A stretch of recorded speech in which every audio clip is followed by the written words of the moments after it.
Hello, everyone. It's Naomi Wolf of Outspoken and Daily Clout. And um, it seems a little embarrassing to me to be with you again, walking you through my take on some key stories, what I see as key stories in the world this week. But I did it a couple of days ago. The response has been fantastic. So I am accepting the fact that I don't have to have an interview. I don't have to be doing anything too unusual or formal. You want me to just react to, what I'm thinking, what I'm feeling about especially the news of the day. And so I'm just going to go ahead and do it. It seems a little narcissistic to me, honestly, but I have to get over that because that seems like the time that we're in, and you are my friends and my followers. So I will trust the very warm response from the last one, and I'll just go ahead and share my thoughts. And please comment. Tell me your comments. I will read them. I'll put them up on the screen, and we can have a conversation. Before I start, we're going to talk about 3 issues in this episode. Before I start, I just want to confess, I've had a little mini retreat. I was up at our house in the country in the Hudson Valley by myself for reasons having to do with family and scheduling and dog care and so on. I had a commitment up there on Monday, and Brian had to, as he should, be with his lovely son, my lovely stepson. So I was in the cottage by myself. You know that I have a phobia about being in the cottage by myself because of the bear. I didn't encounter the bear. I didn't encounter signs of the bear. And I feel like that's an outward manifestation of inward growth because other times I'm up there, my fear and phobia about the bear, I feel manifests in finding the bear has been toppling the garbage cans or finding the paw prints on the door, which is a freaky thing to experience, seeing the paw prints and claw prints on our front door. It doesn't faze Brian at all, but I am a city girl. I didn't grow up with bear paws on the door, and it definitely freaks me out. Those of you who follow my work know that I have an essay about having been kind of trapped in the house as the bear was circling the cottage over and over. And I had grabbed the BB gun by mistake, thinking it was the shotgun, which I don't fully know how to shoot the way I want to yet. And I locked myself in an upstairs bathroom, too scared to even look out the window. So point is, I seem to have overcome my fear of the bear. I was fully, not scared. But also, and I also didn't have a car for other complicated reasons. But it was kind of a beautiful discipline, and I kind of encourage you to try it. If you can ever get a few days, ideally in the wilderness, very Walden, right, to be by yourself in nature. Obviously I wasn't fully in nature. I was in a little house that's sinking into a swamp. I wasn't camping in a tent or anything like that. But as you know from my work, our little house in the woods is very kind of shack-like and very, the earth is always trying to swallow it up again. So it was pretty, me and nature. But I was also unable to get to the grocery store. So I was just eating through what we had. And this really makes you very kind of meditative and obsessive, because there was no fresh food. It was like beans and tuna. It was our kind of prepper supplies. And I'm not a very good cook, as you know from my episodes, The Bad Cook. So I had to get very creative with soaking beans, which I've read about, but never done in my life. I soaked red kidney beans. I did it, you guys. And I made chili, and it was really good. And it sustained me for, 2 days. I had oatmeal, but I didn't have milk or cream. So I made oatmeal. But the obsessive part is food becomes very important to you when you have really limited choices. and supplies are dwindling, and this was completely self-inflicted. Like, I could have called a taxi, eventually an hour later a taxi will appear, whatever. It was self-inflicted, but I also wanted to, see if I could manage with a little restriction. And so we have a crabapple tree, and the crabapple tree has 3 apples on it. And they're very good. They're kind of tart, very appley, very kind of bruised and blistered. Like, they don't look like perfect supermarket apples. But I got quite obsessed with these apples because I found a perfect one on the grass the first day, and I cut it up and boiled it in my oatmeal. And it was just delicious, and without any sugar or raisins or anything sweet. This kind of apple from the earth that kind of God just bestowed with an open hand was sublime. It was such a treat. And then days 2 and 3, I was obsessed with the remaining apples on the tree. And so I took a rake and I whacked it, because I couldn't climb it. I whacked at the apples and finally got a second apple down from the tree, right? And then I had that the second day, and it was just bliss. It was so tender. It was so melting. It added so much joy to my life. And then I found, the third apple I also managed to whack down on day 3. But there's a final apple, you guys, on the top of the tree. And I had to leave before I could figure out a way to, secure that last apple, probably the last apple of the year, that's at the very top of the tree. I didn't have a ladder. The rake didn't go that high. I had to, I tried everything. I threw a stone. I couldn't get the top apple of the tree. And I guess the moral of this story is, and there are fables and fairy tales about this, like The Fisherman's Wife, right? Where she gets greedy and she wants more and more and more. Or, other stories about people being in an enclosed space, or, restricted, or in a monastery or whatever, and little things become very, very important to them. But I can't tell you. Oh, I know what I'm thinking of. I'm thinking of Jonah and his gourd. He refused to do what God wanted him to do. He was running away from God, and he had a gourd, which is a vine which grows, in the Middle East and elsewhere, and it produces gourds, which are squashes, really. And he loved it because it's very hot in the Middle East, and it provided shade for him. And God killed his gourd. And he's like, "Why did you take my gourd, God?" And God is like, you care so much for this gourd. What about all these people who are at risk, and animals as well? Go do what I'm asking you to do. But the point is, I understood why Jonah got quite preoccupied with his own gourd, because I was preoccupied with that one apple and the other 4 apples, and how they intersected with my joy and delight in my very kind of otherwise not much happening days. And I guess what I want to kind of leave with you is that the apples I did manage to obtain with my own efforts were more extraordinary than any apples I've ever bought in a supermarket. And I'm sure that's not, strictly a function of their having been very tasty. I think it's that my world was not full of a million choices and distractions. And so the beauty and deliciousness of 3 golden apples with their beautiful, bruises and spots, and their crookedness and their uniqueness and their sweetness that they added to my oatmeal were, magnified a millionfold. And people who go on like meditation retreats report this, right? It's called mindfulness in the Buddhist discourse. But by the same token, the mind is a crazy thing. In Buddhism, it's called monkey mind. Your mind is always going like this. That one apple I couldn't get, and that I will never get, it weighed on me, and it nagged me, and it bothered me. And it's like, that's a loss I will never recapitulate in my life. I will never get that apple.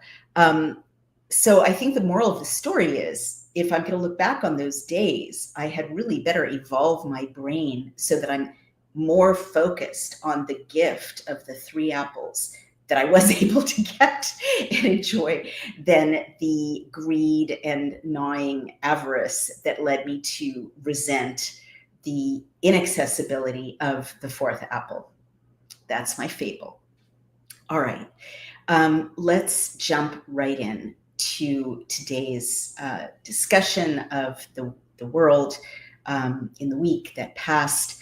And I want to start with, of course, the biggest story of one of the biggest stories of our lifetime. I'm going to share my screen, and it is what is happening in Gaza. And let's see if you can see that headline. Yes, you can. So this is from the New York Times. And of course, in the past few days, which added to the kind of vertiginous quality of the last few days I spent in the middle of the woods by myself, right? So much was happening in the Middle East. And of course, President Trump, with leaders from all over the Arab world, with Bibi Netanyahu, with leaders of Hamas, appeared to have created a peace agreement.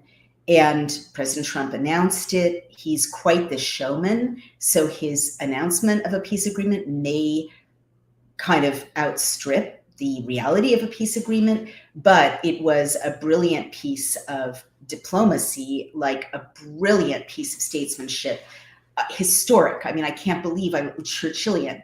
I can't believe I lived to witness it, in which he brought to the table people who are sworn enemies, and most brilliantly, in which he enlisted the Arab leaders of the Arab world, including Indonesia, which has, I think, one of the largest communities of Muslims in the world, and United Arab Emirates, and it was hosted in Egypt, in Sharm el-Sheikh, which has been in the past a sworn enemy of Israel's, and just to get Hamas to deliver the hostages to their families in Israel, or to the IDF, which then delivered them to their families in Israel, is an extraordinary feat after 2 years. And also, thank God, it ended the bombardment of Gaza by the IDF.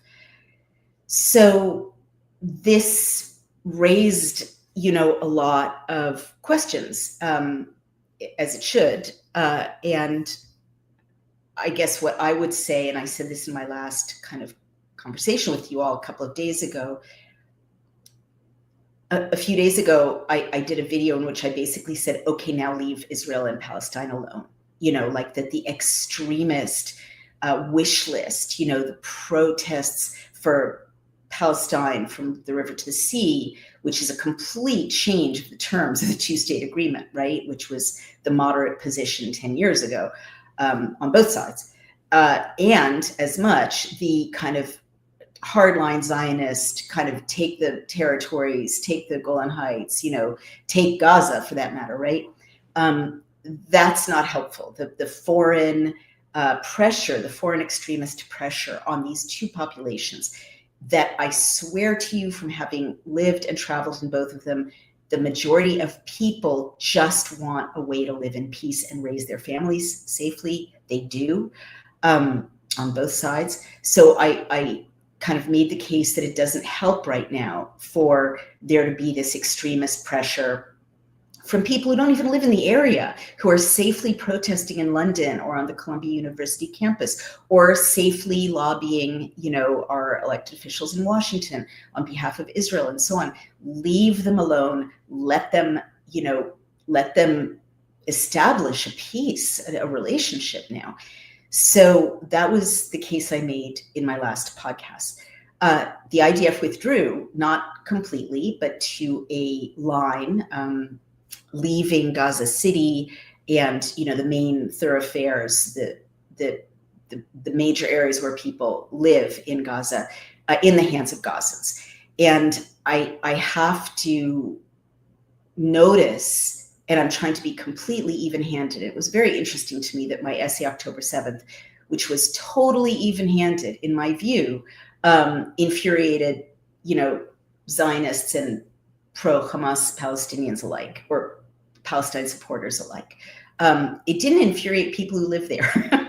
I got a lot of love from people who live there, but the ideologues on both sides were very, very mad at me. Too bad. Ideologues aren't helping right now.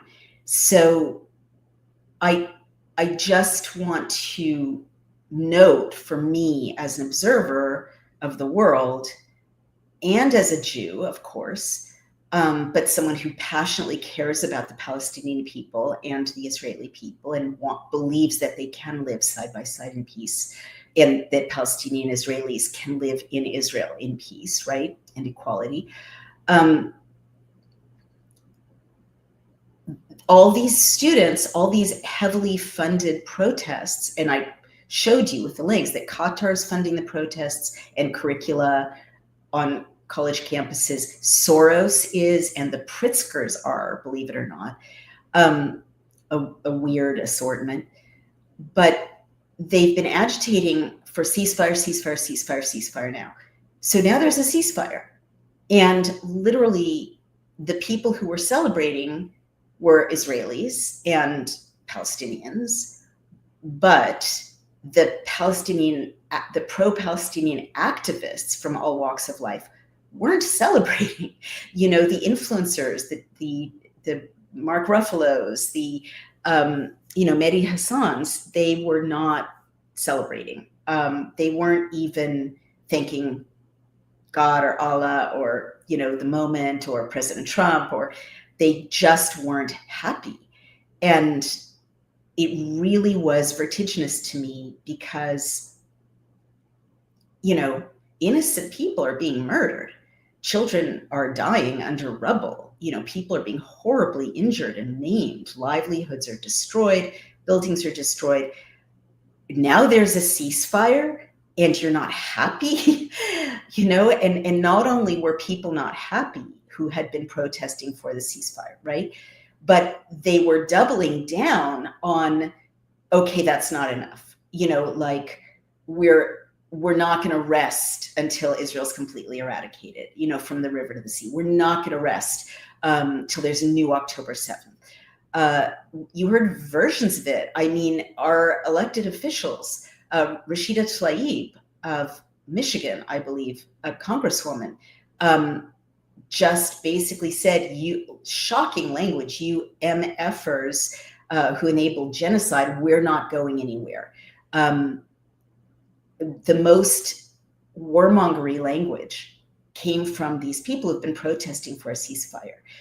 And that was disturbing, as well as other things that happened, like this Balliol College undergraduate, 20-year-old, I believe, who said, Gaza, Gaza, make us proud, put these Zios in the ground. He's now been investigated by the Metropolitan Police in the UK. That is not free speech, in my view. I'm a free speech absolutist. That's communication of a threat. And, Oxford has had a bad run recently with the head of their Oxford Union also celebrating Charlie Kirk's death and calling for violence, celebrating violence. It's not what Oxford's storied millennium-long history is about.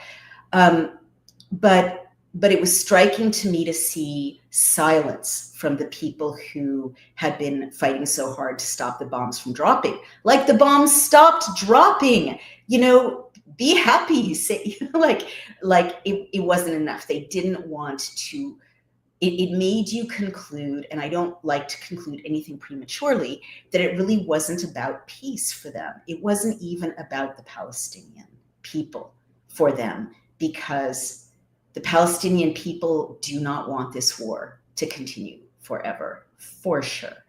So that was striking.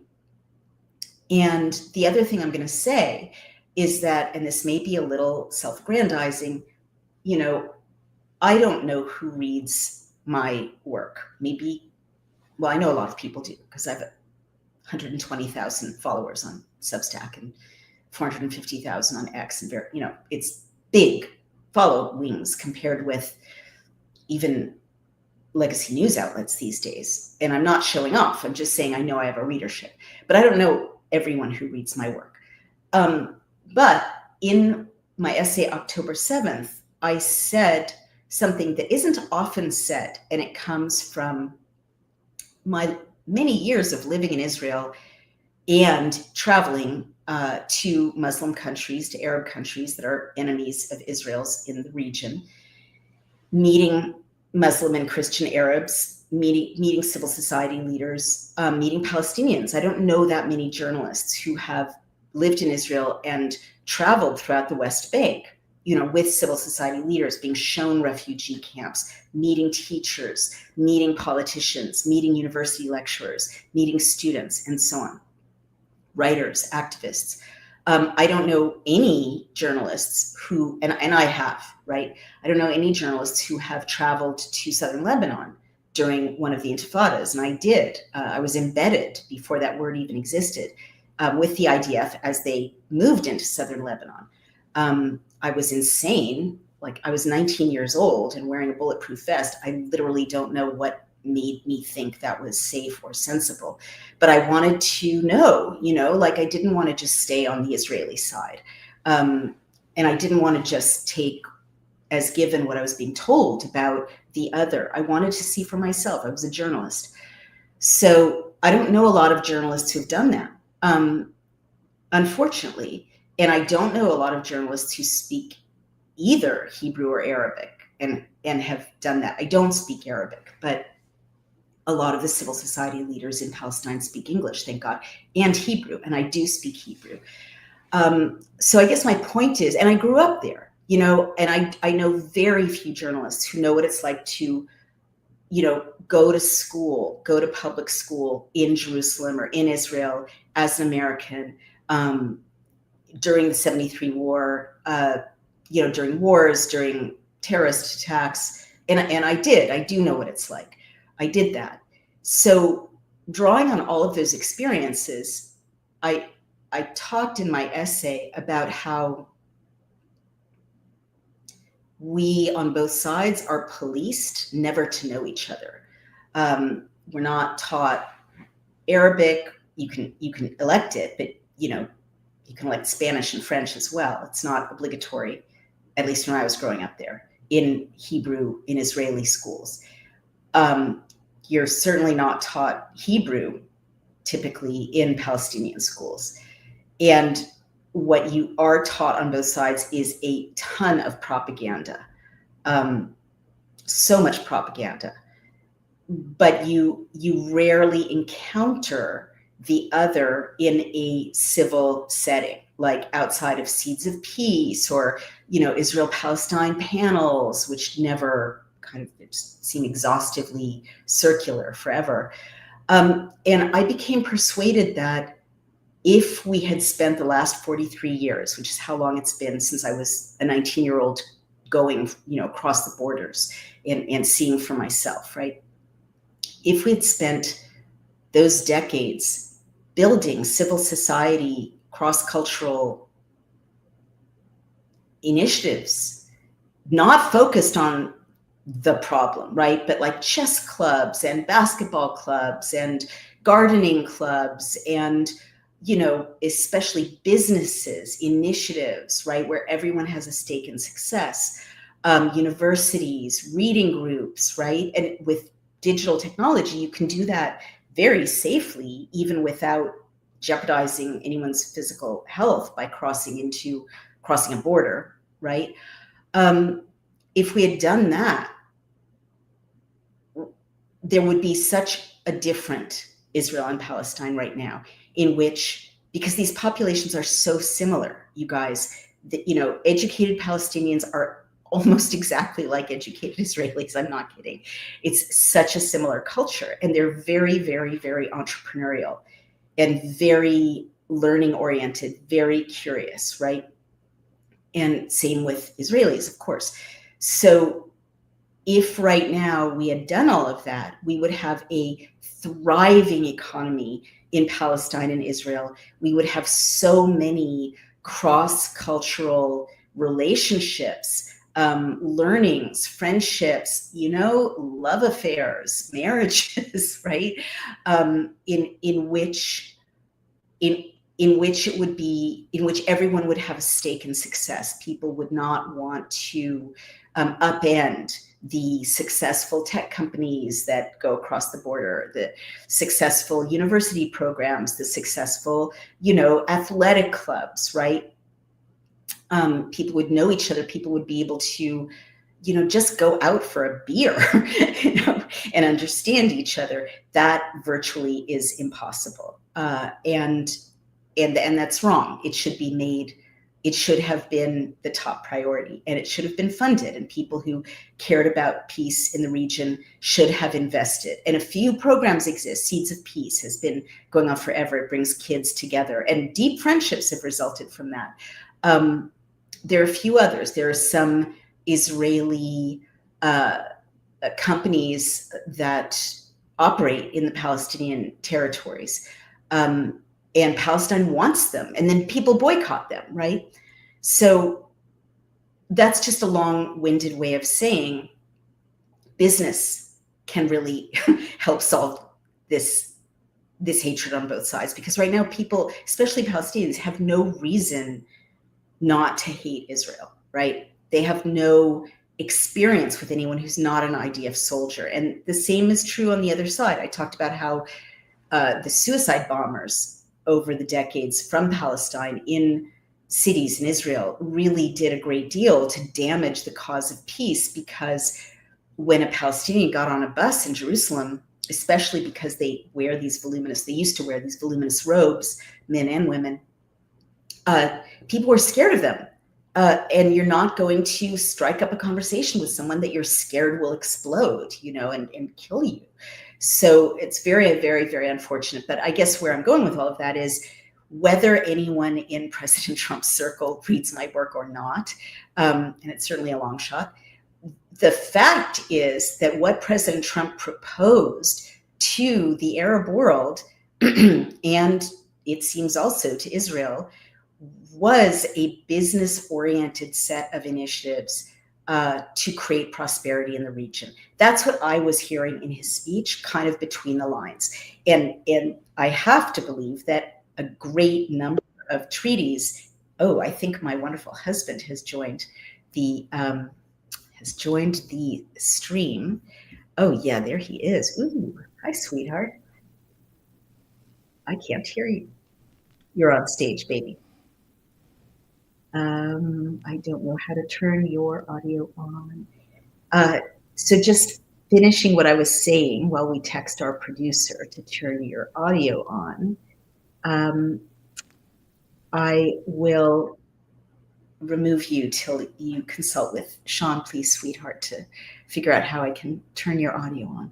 But I was just going to say, that I have to believe that there are many, many commercial treaties that President Trump proposed to all of those hardline enemies of Israel, to bring them into the fold for that extraordinary display a few days ago of all of these leaders from the region, many of them sworn enemies of the Jewish state, standing behind a big sign that said Peace 2025. So that is the approach, right? And it's a winning approach. It's going to work, right? These people need to build something together, build relationships, build friendships, build language, build culture, build film festivals, build music, and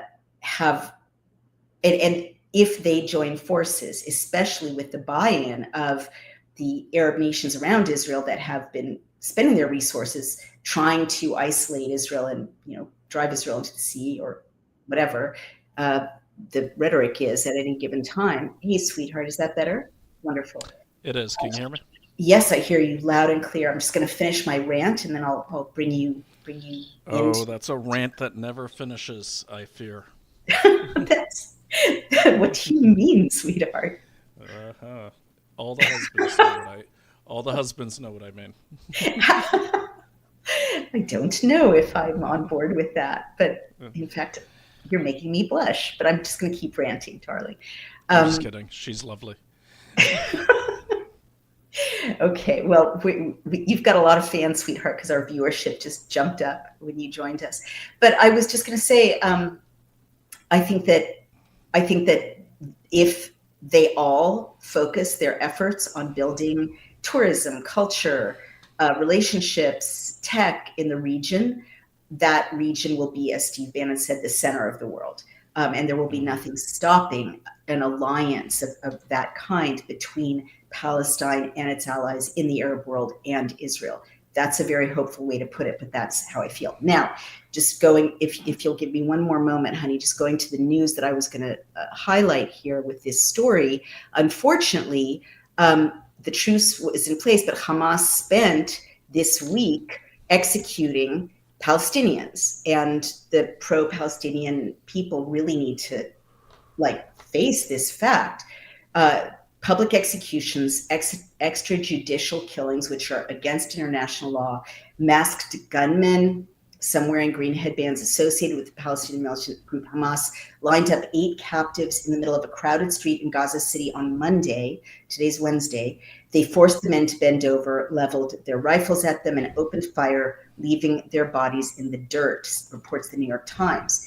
And a Hamas internal security official confirmed that the video, which the New York Times geolocated to Gaza City, showed Hamas fighters executing Palestinian rivals. He spoke on condition of anonymity because he's not authorized to talk to journalists. So the executions, interesting that the New York Times says execution, took place just days after a ceasefire with Israel began on Friday and Israeli forces pulled back.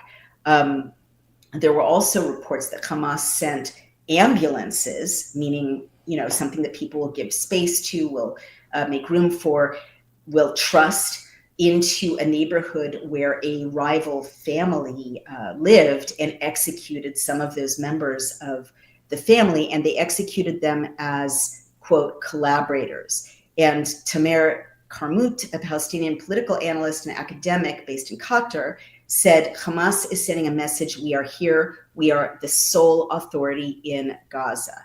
And yes, here's the mention that there's been a long-running rivalry with another family, the Dogmush family, and indeed some of the people who were executed in this very public way are members of that rival family. So that's the story I wanted to share. And Brian, please come back to us. There we go.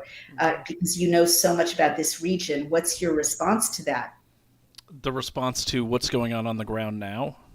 Well, first to that fact, the fact that, right after the IDF withdrew and Palestine was free in Gaza, right? Mm-hmm. Free Palestine, Hamas executed civilians without charge or trial in a public way. Oh, well, and here's the thing.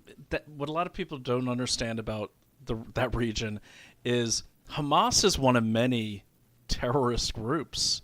So there were at least a dozen terrorist groups involved in the October 7th attacks and murders and rapes, multiple groups. So what's happening now is we're kind of faced with the fact that Hamas, which was at the top, they're the leadership, they're the elected leadership, amazingly.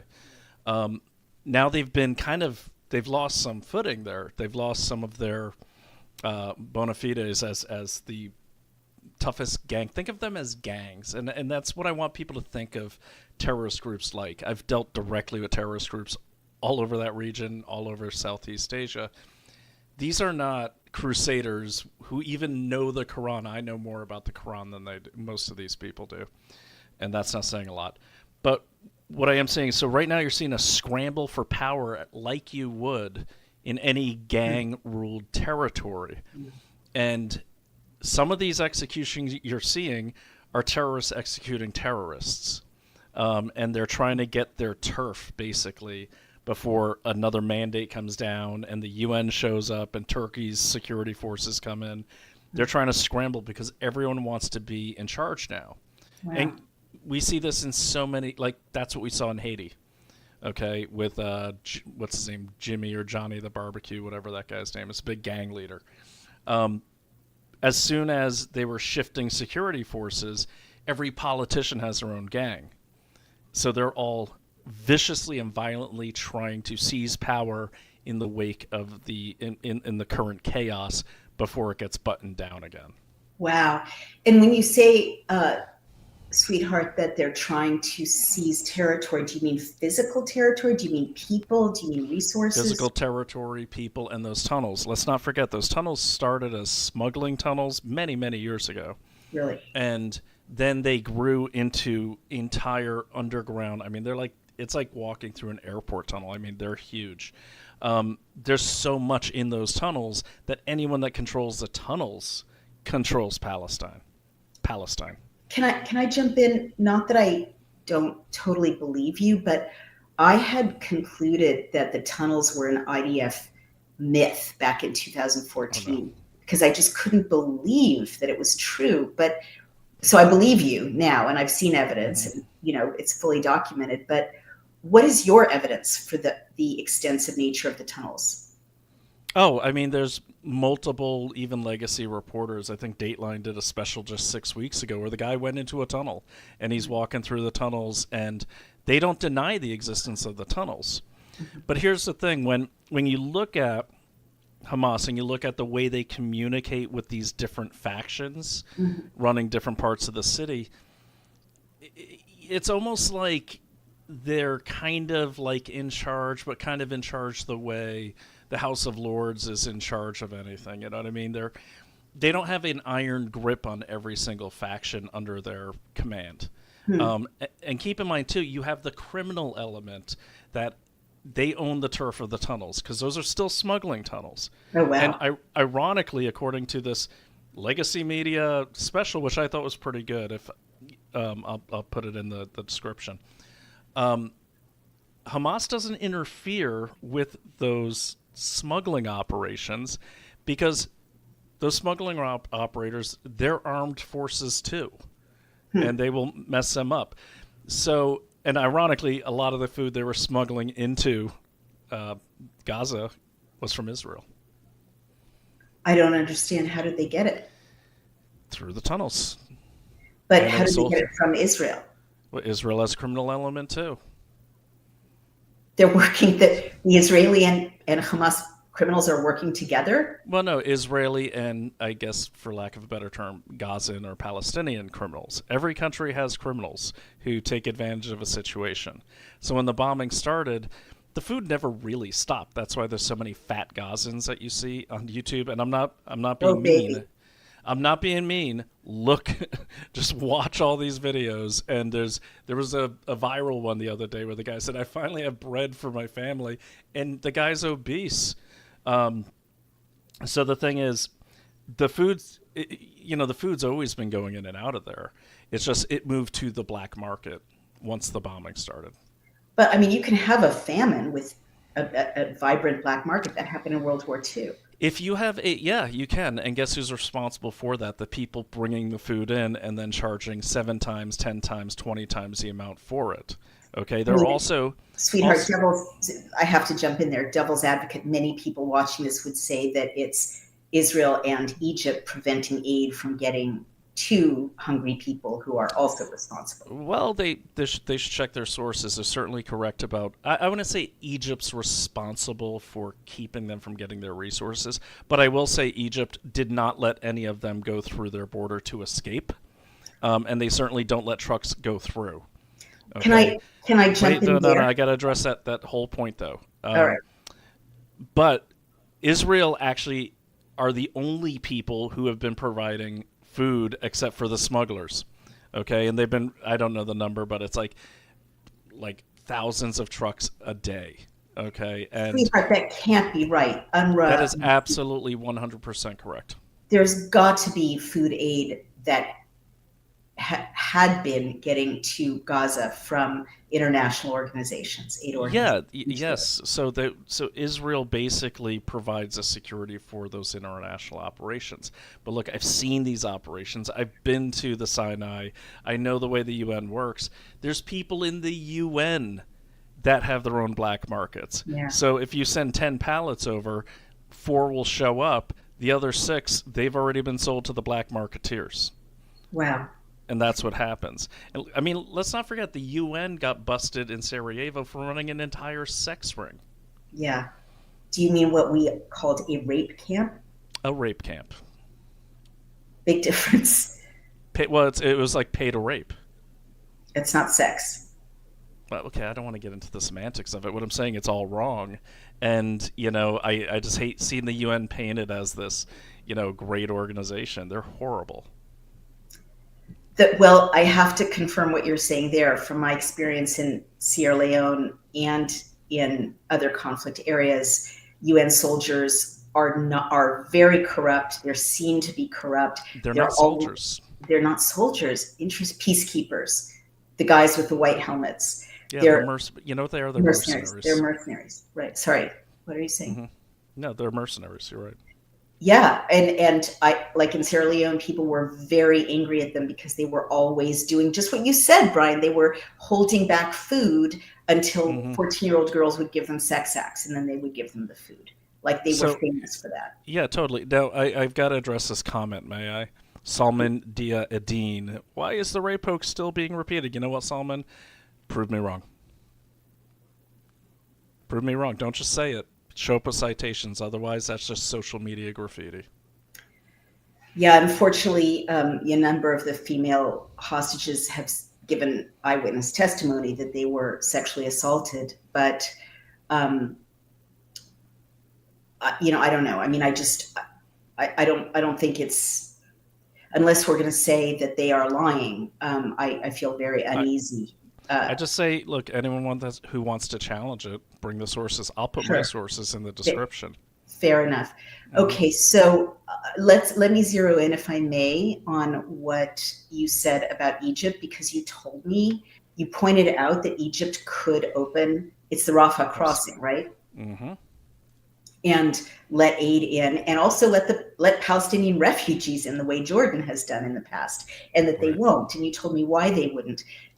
So I'm not saying anyone is innocent in this scenario. I, fully believe there are war crimes abounding, on all sides. But it's interesting to me, just as someone who believes in the Kantian imperative of, one moral law, that everyone's so mad at Israel for not letting refugees escape the bombs into, the Negev, and not letting aid through. And also, but Egypt's doing the exact same thing.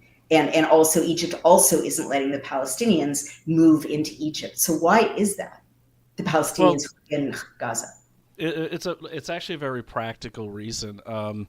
The Egyptian president, Abdel Fattah el-Sisi, he referred to it as a mass transfer of Palestinians into Egypt, and he considers that a red line. So the fear is that what will happen is you open the borders and they will flood in. Okay, and Egypt doesn't have the infrastructure.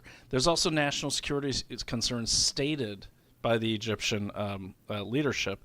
But one thing that has been stated in many circles in the Arab-speaking world is that it would liquidate the Palestinian cause. So basically, if you let the Palestinians out, there is no cause to be had for the territory of Gaza and the West Bank. So you got to keep them there. You've got but they're being kept there against their will to keep the argument alive. But why does the argument benefit what's the benefit to others of that argument? Well, the benefit to others of that argument is the goal is to get rid of Israel. And there's many outside actors, many inside actors that want, and that's been the goal since 1948, if not earlier. Okay, and so you keep it. It also is a money maker as long as you have that perforated state with Gaza, the West Bank, Israel. Okay, and you have, the claim that the Palestinians are just innocent people who just want to live their lives, and the big mean Israelis want to decimate them, are constantly doing bad things to them. Billions upon billions of international aid keeps pouring in. Mm-hmm. And it goes right into the pockets of Hamas. Mm-hmm. And keep in mind, one thing about the tunnels, those tunnels, they are really hard to destroy. I doubt Israel took out even half of them. Mm-hmm. Okay, they're so hardened, they're so deep now. But do you know, according to several of the legacy news outlets, coverage of those tunnels, and again, I will post the links, the Hamas will pick a fight, okay? Israel responds with bombings. Hamas retreats to the tunnels but doesn't let civilians in. Oof. Yep. That's horrible. It's terrible. Yeah. So look, I'm not saying there's a good guy and a bad. Look, There's no good guy. in war. In war, the good guy is your guy. Is what I always say. That's always the good guy. Is the guy you're working for. I will say this: even we, the United States, even we don't call our targets ahead of time and say, "Hey, we're going to bomb you. You might want to get out." Israel actually does that. Really? Which I don't even agree with. I'm like, if you're in war, you're in war. Go all the way. Right. Yeah, I mean, it's not like, in hell, even under Biden, they bombed a place, got the wrong place, blew up an entire Afghani family that wasn't doing anything. Yeah, but that was so completely wrong. Yeah, it was totally wrong. They were trying to show they were doing something. But what I am saying, in war, there are targets, and we bomb people all the time. But I mean, sweetheart, I've got to jump in there. Are we talking? Okay. Sorry? No, I was saying, are we discussing the same thing? Well, I was about to ask a question about that. Okay. Sorry, I have Red Bull, so I'm all over the place. I can feel it. You get so gives me demon wings. Demon wings. I knew it was something. I'm like, what have you ingested? You could blame my senior editor and friend Dallas for that, because he was all pumped up. And I said, "What do you got?" He's like, "Red Bull, bro." And I was like, God. All right, well, why don't you have some chamomile tea and then we can have this conversation? Because I'm a man. Go ahead. Well, sweetheart, if I can get ahead of those hoofs for just a minute. Arguably, I shouldn't laugh about this. It's very serious. Indeed, I know from 2014 that Israel does let people know when they're about to bomb, especially a civilian area, and it's all civilian, right, is the problem. Mm-hmm. But from the Palestinian point of view, from the Gazan point of view, sure, Israel lets a hospital know that in 15 minutes they're going to bomb the hospital, and then they have to scramble to get people in wheelchairs and people hooked up to IVs, out into the street, and then the hospital is bombed. Like, it's still against international law to bomb civilians, to target. Well, they're not bombing the hospital, darling. Well, yes, they are. They have. The hospital is in the way of the target because Hamas intentionally built all of the tunnels underneath hospitals, schools, and mosques. Sweetheart? Absolutely is that true? Just watch where they're bombing. Why would... Well, think about it this way. If it's not true, then where are all the Hamas bases? You see what I mean? That's a great question. Why? Where are they? Why, with the eyes of the world watching them, would Israel be dropping bombs on those targets? Yes, I know the people without sources will say, "Oh, it's because they wanted to commit it." Yeah, people would say because they're sadistic monsters. Oh, you froze, sweetheart. I'm going to keep talking because you froze. Well, this is a kind of a chicken and the egg, a very horrible chicken and the egg. There, you're back. What were you saying, honey? Yeah. I said, that's the thing. It's like I don't think people really understand what genocide is. I think Jews understand what an attempted genocide is for sure. They've dealt with it more than any other race on earth and have survived. But the thing is, I don't even know how I went down that road, but yeah. So there are no other targets, and it's the same thing in Vietnam. We had to fry entire thousands of acres of jungle because the Viet Cong were operating with a tunnel system. There were no bases to bomb, and they would do the same thing. A lot of these tunnels ran right underneath villages and had openings in villages. And it's a horrible thing for any force who is retaliating, and I would say appropriately, to such an attack as was October 7th. But at the same time, it's terrible, for anyone to praise Hamas. You can rally for the Palestinian people. That's your choice.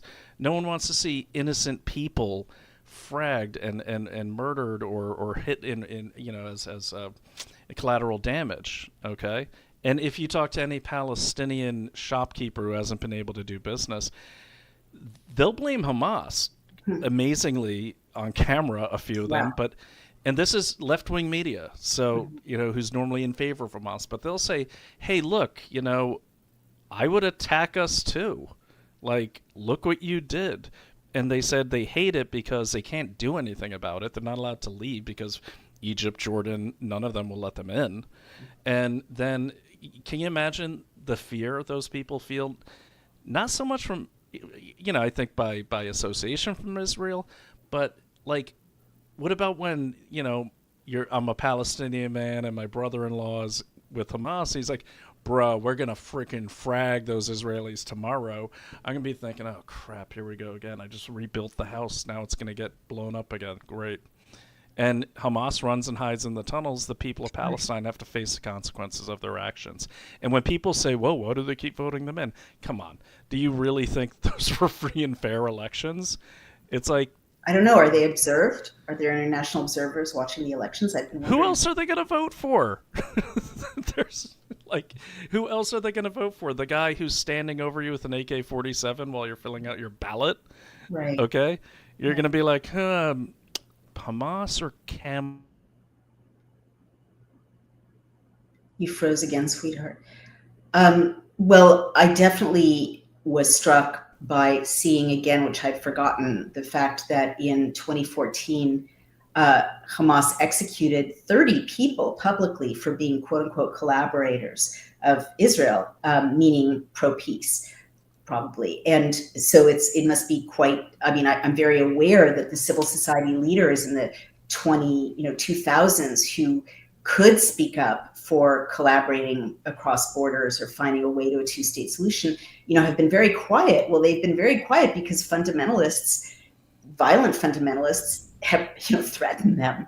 So I think you make a good point. I just want to note that you are way over on the Israel side. I'm trying to be even-handed, though I. I'm not. No, I'm not. I am not way over on the Israel side. I am America first, and I am facts first.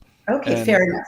But I yeah, guess what I was just going to say is what we're missing in this conversation is a third person to represent a Gazan point of view. And I invite a Gazan to join us on our next podcast. as Ideally, long as they bring some sources, I as don't long want as they any. bring I don't want sources. any loud yelling rhetoric. No, but there's propaganda on the Israeli side too. Like as I said in my essay, everybody lies about this issue on both sides. There's Yeah, massive. look, propaganda, and that's the thing too. It's like, can I just address that? Like, propaganda Sure, let's is go over our time, sweetheart. Let's go for an hour and a half because we have two whatever other you want to do. speakers. Yeah, What, honey? this is your party. No, Um, baby, let's do it. Let's go but over like another half the hour. the thing is, like, I hear people in this country, they're like, "Oh, Israel's doing propaganda. That's horrible." Everyone does propaganda, just like Nettie Slabby says there. Yeah, maybe Everybody so. lies. Yeah, Why do you think we have entire propaganda wings of every military? right. Okay, in our military, it's like the psyops units is what they're actually called. We the OSS started primarily as a propaganda machine. Uh, you know, was it at the brain freeze, but the Radio America or whatever it was, Radio famous. Free Europe. Yeah, yeah, Hmm. that's propaganda, propaganda, propaganda, and it's like it's a part. In the military, we just considered it one of the many things in our arsenal. Right. Um, I'm not saying it's right or wrong, but what I'm saying is like, just like Nettie there says, and I agree. Everybody lies. It's propaganda has been a part of war for a long time, probably since Right. war began. I mean, Right. so it's I don't think to point out one party in a war and say, "Oh, they're terrible because they're lying." It's like they're all lying. They're all It's lying. it's part of their arsenal. Yeah. Yeah, fair enough. And Netta very sweetly said, I repeated what Naomi said because in my essay I said everyone lies. They're lying on both sides. All Everyone right. Well, lies. sweetheart, that Wait, was, do you lie? I never lie. I never lie. That's actually true. It drives me crazy. We could have gotten out of so many speeding tickets if she just lied. Can't lie. She It's won't do it. bad karma, sweetheart. There's no such thing as lying. It all catches I'm just glad she didn't know I had a gun in the car when we got pulled over. Yes, I was a speeding officer, and he's carrying an illegal weapon. Yeah, I'm glad I didn't know also. But I'm glad you were carrying it, honey. What can I say? Yep. It works. If you're packing heat and I don't know about it, it works for everyone. Well, sweetheart, can we move on to another subject? Yeah, let's Is do there it. anything we want to say to wrap up this violence in Gaza? How do you think it will play I out? mean, hey, look, the same thing happened in our South during the Civil War. When everyone went off to fight war, there were those people that were back there taking people's homes and raping their wives. This happens. I'm not saying it's right, but this was not advertised, but I knew this happens every time. There's a major shift in power every single time. And again, I really do feel bad for the Palestinian civilians. Right. As a father, to see several interviews of shopkeepers who, like, man, they spend half their time trying to make some money, not get killed by the smugglers in case they're running an honest business, and keeping their freaking sons out of Hamas. Right. And that's the thing, because the minute some of these guys go in, and I'll post it in the description, but it was heartbreaking. See this young man, they actually interviewed a suicide bomber who hadn't done his bombing yet, and he's an engineering graduate. Oh my And gosh. he's like, he looks so scared, but what happens is they get rolled up in this fervor, and then what Hamas will do, and the PLO used to do this too, they will celebrate you as a hero before you commit the act. They will pay off your parents' bills. They'll take care of mom and dad. They'll put them in a better house, okay? And then they'll parade you through the streets, and everyone hails you as a hero. Well, you better do that bombing then, because if you don't, it's going to be worse than before you even joined Hamas. They've got no choice. Oh, how awful. Well, God willing. Um, I mean, I don't understand how this can transition into a peaceful situation. It Like, can't. how is this not violating everything It will Trump never be promised? peaceful there until, I'm sorry, until one of them is gone. Oh, I It's just, really wish that you hadn't said that, honey. I'm sorry, but I'm rooting for Israel. But let me caveat that I'm not a callous murderer. And you're not calling for genociding. No, no, no, no, no. But what I am saying is, where, I mean, seriously, since 1948, okay, where's Jordan? Where's Syria? Where's Egypt? Yeah. I mean, let's face the facts. They're as responsible for the current Palestinian crisis as anyone else, if not more. They could have easily, where's Saudi Arabia? With all that money, they can't set these guys up in a little better, situation. Because I guarantee you, if you could, okay, hypothetically, because I can't guarantee anything in saying this, if you talk to the average Palestinian, talk to Palestinians that are here in America who aren't caught up in all the fervor, okay, they'll say, bro, I'm I'm here. I couldn't wait to get out of there. I would love it if we had our own country. Don't care where it is. That's the thing. They've been kept in the desert by their Arab neighbors to keep the argument alive. Okay, I mean, plain and simple. I'm sure what they would say, because you could say the same thing to the Israelis. Go to Argentina. The Jews go to Poland. Go back to Poland. People They say were that. there before 1948. Well, but you could play that game forever. I mean, the Palestinians rightly point out that their ancestors were there since the But Seleucids. it's put the Bible aside for a second. Baby. No, I'm not talking about All the due Bible. respect. No, I'm talking about biblical history. What I am saying is that since the late 1800s, okay, they Jewish people were settling in that area, and they were getting along with their neighbors. They were. Okay, let's not forget the land that is Tel Aviv was actually sold to the Israelis by the Grand Mufti of Jerusalem. That is sold. true. And once the Israelis developed it and made it arable land, made it really good, kind of made it as close to the land of milk and honey as you could get over there, because it's not a great area to farm anything. Well, it's good for grapes, but no, this is a great wine area. But the thing is, that land was sold and purchased. It was a sale. It would be like, you sold me the house I'm in. I mean, It'd be sweetheart, like- we could really split No, hairs no. here. Let me. No, don't. We got to finish my thought. I'm your Red guest. Bull, baby. You've got it by the ancient tradition of Is guest it Red Bull or is relations. it cocaine? No, this is a look. This isn't. Plus, I'm warming up for my own show. So, Okay. but the thing is, it'd be like Naomi sold me the house I'm in. We have we have a house together. We're a happy family, but we have a couple houses that we own separately. And she sold me this one. This one's done really well. It'd be like Naomi showing up with a bunch of thugs and saying, "Get out. Now that it's worth more, I want it back." That's what that situation's like. But sweetheart, I have to jump in there. Go ahead. Okay, just for even-handedness. In many parts of what is now modern Israel, you are correct. People did sell their land to Jewish settlers. There were organizations of Jews that were set up to purchase land from Arab farmers. But in what Palestinians call the Nakba, in the partition, it is also true that for whatever reason, many Palestinians, thousands of them, were told, some say by the Irgun, some say by Arab leaders, to abandon their farms because there were atrocities, there was violence, and they abandoned their farms, they abandoned their homes, thinking they were coming back. And the international law of refugees does guarantee a right of return to refugees. And these are people, and honey, it's the Holy Land. It's not just random Argentina or Poland, no disrespect to those countries. It's the Holy Land. It's holy to Islam. It's holy to Christianity. It's holy to Judaism. You're not going to be able to say to a lot of people on the West Bank and in Gaza, just go settle in Jordan or UAE or, If you talk to the working class, you will. I guarantee it. That'd be like saying, "Hey,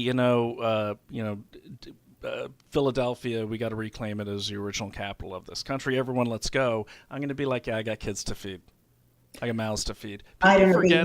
You could say the same thing to Israelis. Like, why is this so important to you? Go back to New York. Because they've actually made a good go of it. They have a working, functional economy. I'm sorry, between the two countries, they're the most civilized. It's the only place like gay people can get married in that area. Try that in Palestine. So what I'm saying is, and when I say Palestine, I mean the Gaza and the West Bank. But because there is technically, according to the U.S., there is no Palestine, and I agree with that. But baby. Oh, it's true. We do not recognize Palestine as a sovereign state. We don't. That's our official. I think it would be good if the West Bank and Gaza, what was the original partition in 1948, could be a sovereign state. I do. But they lost it in war. I know, that's true. Well, why, if we open up that, can you imagine if we open up that floodgate? No, that would be bad. Every single band, every single nation in this country of Native Americans could sue the U.S. government saying, "We want ours back too. I know you won. You took it, however horribly or whatever, but we want it back." That's war. And that's the thing. And in those wars, Israel didn't start it. Right. October 7th, Israel didn't start it. Okay. I never knew you were such a Zionist. No, I'm a realist. It's just I'm just so sick of all of this. Like, oh, the poor. It's like people just forget.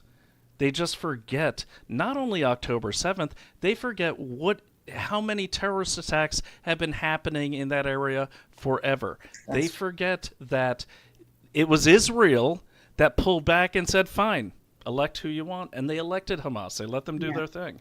A lot of people argue they're going to be like, "Oh, they got their thugs in the street roughing up the youth." Yeah, you know what? I see some videos. I haven't seen any proof of that. Right. Okay? And that's the thing. It's like, I just wish that the people in charge of, the Palestinians would aim towards being better as a people, building things, making things, creating things, setting up business relationships that work. They would say they're constantly harassed by Israel, that their journalists are targeted, their civil society organizations are targeted. It's true. On the West Bank, too, they say that settlers destroy their vine their plantings and their olive trees, ancient olive groves. They do say that there's truth to that. They say it, and there's truth to the fact. Sweetheart, there are credible organizations like B'Tselem. Who? I'm sorry, B'Tselem in Israel. B'Tselem. Oh, no, B'Tselem. Oh, no. Oh, B'Tselem, what? I just happened to look up B'Tselem the other day. B'Tselem, baby, with an M.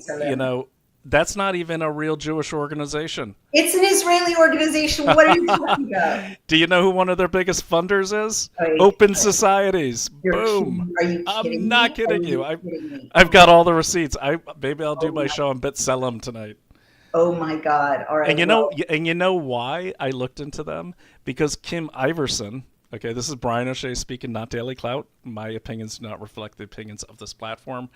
Kim Iverson, who's supposed to be a conservative commentator, she said a couple things that have caught my attention in the last few weeks. She said that Kim Iverson, like on Rumble, she said, at Antifa, they're not even a real organization. They're just an idea. And then wow. that got my attention. And then she one time said Maduro wasn't that bad. Oh And then dear. the last thing she put up a tweet the other day, and B'Tselem was one of the sources showing all these horrible things that that the Israelis did. And I see B'Tselem and Human Rights Foundation, and there's one other, and we know Human Rights Foundation is totally corrupt because they fired me, so they must be. But the thing is, B'Tselem, oh yeah, look at their funders, and then Wow. look at their messaging. It's very easy to figure out what But B'Tselem. couldn't some people at the Open Society Foundation, which is a Soros foundation, just want to be a watchdog on, the IDF's sometimes very brutal treatment of Palestinians? Couldn't that Possibly, and I'm real? sure there's some people that feel that way. I'm sure there's people in Hamas that feel like, hey, maybe we should all just get along, but they don't have any power in those organizations. Okay, baby. I mean, this is a huge can of worms. I mean, I've definitely met civil society leaders on the West Bank, certainly, and in East Jerusalem. No, I have. Who have been, Give me their names. don't laugh. You can't just laugh, honey. That's No, not just like, look, journalism. can I be honest with you?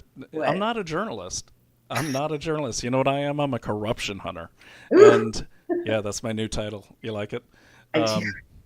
So, corruption hunter at my new nonprofit, which I guess I'm not allowed to say the name of. But the You thing can is, say like, it, baby. We're just yeah, separate entities. consumerdiligence.org is my new nonprofit, and we go after every business that comes out of nowhere and suddenly is like flying too many flags and saying they're veteran owned. We make sure they're real businesses so you guys don't get ripped off. And we do it to the left businesses too. But what I Okay. was going to say is I'm a corruption hunter, and I know you've met these people, but let's not forget one of our favorite shows is American Greed. And Yes. True. I remember we were watching it, and it was kind of an eye opener to you when we first Yeah. started watching it together. Because remember there was one scene, and the scam artist had taken all these people for quite a ride, and the one victim, he's like, "Yeah, I mean, I never even thought about like he could rip us off. I mean, he had the right watch, the right shoes, the right this, the right that." And that's the thing. I can honestly say, like, everyone I've looked into that some people have said, oh, he's a good guy. I've met him, and I've asked. I said, did you do any due diligence on him? Right. And they say All no. right. No. Okay. Fair enough. But I'm just like we could have this argument all night. I'm just going to say for the record, I didn't think we were arguing. I'm kind of arguing. Many credible sources have documented that sometimes Israel behaves oppressively to Palestinian You society, know what? and vice versa, right? Send me the sources. Send me Okay, what you babe, I got, and will. we'll do a part 2 of this. I'll debate We'll you do a on part this. two. I do have to go on to our last two stories in the 20 Oh yeah, I'm sorry. Go ahead. minutes we have left. And that is really interesting about Kim Iverson. Well, baby, you are the one who finds the funding. So I'm going to do a quick detour to a story that is beloved and dear to the hearts of many of my community. And I know that poor Brian, it was so frequent that we'd be driving the car and I'd look up and say, that's geoengineering, that's geoengineering. You see that, those plane emissions in half an hour, they're going to spread and cover the sky. Tomorrow's going to be drippy rain. And you'd be like, that's not my issue. I can't deal with that. I don't got the bandwidth. Yeah, you don't have the bandwidth. I'm just going to shut up on this one. Yeah, I'll be quick, but I'm here. I'm just shutting off my camera. Okay, baby. No, baby. We want to see your beautiful face. Don't shut off your camera. You're live on video. You could hear my voice. Hey. I don't know if this really counts, but I will go ahead and show you guys. This is a very big deal. This is a bill that passed in Florida, in the Florida Senate. I'm on flsenate.gov, which is an okay site, not as good as BillCam, our site for legislative activity. But this is an act relating to geoengineering and weather modification activities, and it repeals a bunch of other bills relating to the definitions, purpose, licensing requirements, applications, proof of financial responsibility requirements, license issuance and discipline provisions, notice, publication of notice of intention to operate requirements, etc. So I just want to point out, for all those people, since 2017, I've been reporting on geoengineering. I'm obsessed with it. And all kinds of bots and trolls and full-time, meteorologists apparently were hired even on weekends and Columbus Day and Labor Day to mock me every time I posted about it. That is one reason I was sure there was a story there. Because why is this meteorologist bothering to mock me on Labor Day? But this bill repeals so many other bills related to geoengineering that you can assume that geoengineering was very, very, very prevalent in Florida since this repeals all those bills. It's like a dozen bills, okay? And every aspect of geoengineering, like licensing, notice, definition, requirements of operators, public infrastructure, etc. So it like abundantly confirms that geoengineering exists. So it's a very beautiful bill, and you can see on this site what they've struck out. So be it enacted, I'm not going to read all the details, but this is geoengineering and weather modification activities prohibited. And what is now prohibited in Florida is the injection, release, or dispersion by any means, so weather balloon, plane, any means of, there's a technology called marine cloud brightening, which disperses particulate through the smokestacks of ships. They've been doing that, they're still doing this in all kinds of different ways, but this prohibits by any means of a chemical compound, a substance, or an apparatus into the atmosphere within the borders of this state for the express purpose of affecting the temperature, weather, climate, or intensity of sunlight. It's all prohibited. So that means it's very well phrased, very comprehensive. This paragraph I just read to you prohibits solar radiation management, which is Bill Gates's pet baby. It's popular, funded by the Rockefeller Foundation and by the Carnegie Foundation, and it's abundantly confirmed. Harvard has a whole kind of group, the Kreutz group, that has the IP. I've fully documented this in Intellectual Ventures, which is a big investment firm in Silicon Valley. It has the technology and is the investor in this technology. And what that does is spray sulfates, which is like pollution, into the atmosphere, blocking the sun. And that's why you see day after day after day of white sky. And in fact, Bill Gates and the geoengineering people have said that their goal is to have white skies. They just want to block the sun. You can speculate about why. It certainly gives you a lot of power geopolitically to be able to control the crops or mood of a whole country or countries or region. But that's solar radiation management. And it's very distinctive. Like you can tell that it's solar radiation management when you see like the very high metallic reflection of a sunset, for instance. It's very often, for reasons I don't understand, done at sunset against the setting sun. I think that they do solar radiation management when there's aircraft, like military aircraft or NASA activity that they don't want people to see. But that's all speculation. I don't know why they want to block the sun, but they're lunatics. It could be Satanism. It could just be Satanism. The sun connects people to God and joy, makes them happy, boosts their mood, boosts their serotonin. Let's just depress them.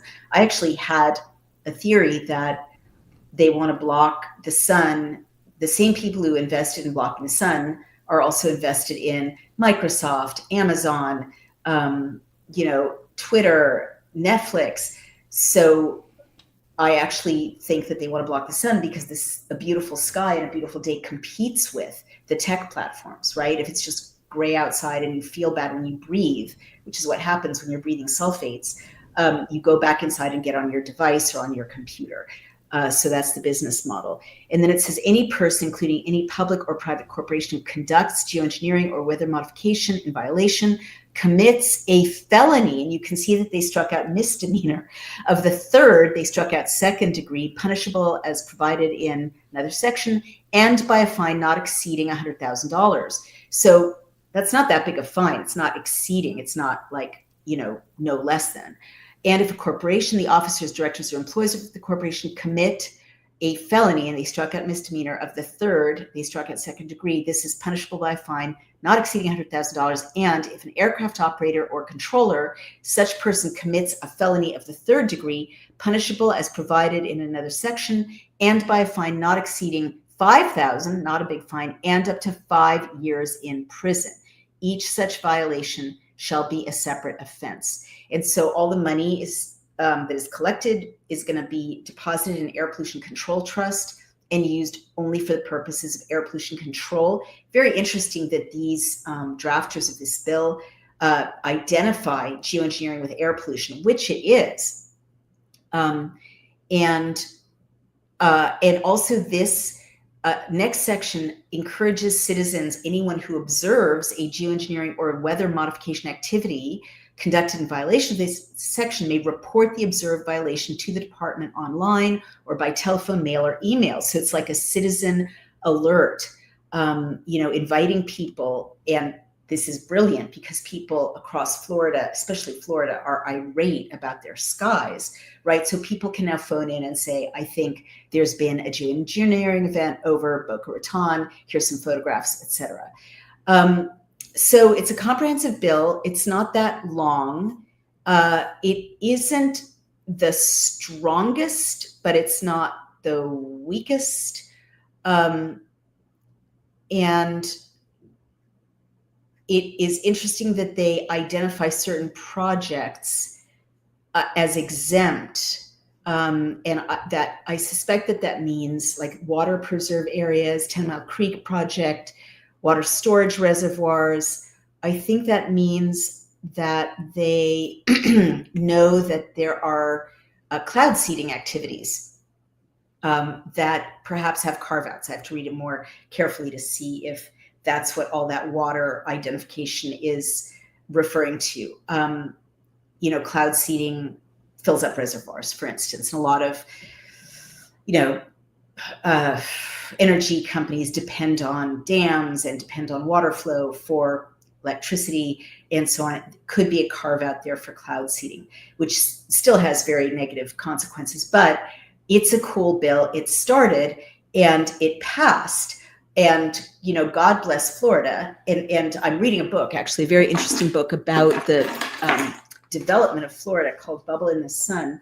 But the point is the Everglades, I'm learning, are a very, very, very sensitive water-based ecosystem, very unusual ecosystem, very fragile, much, much damaged by overdevelopment, poor development, highway development, and so on. However, particularly additionally damaged by geoengineering. And so it's interesting to me that some of the money being collected is going to protecting the Everglades.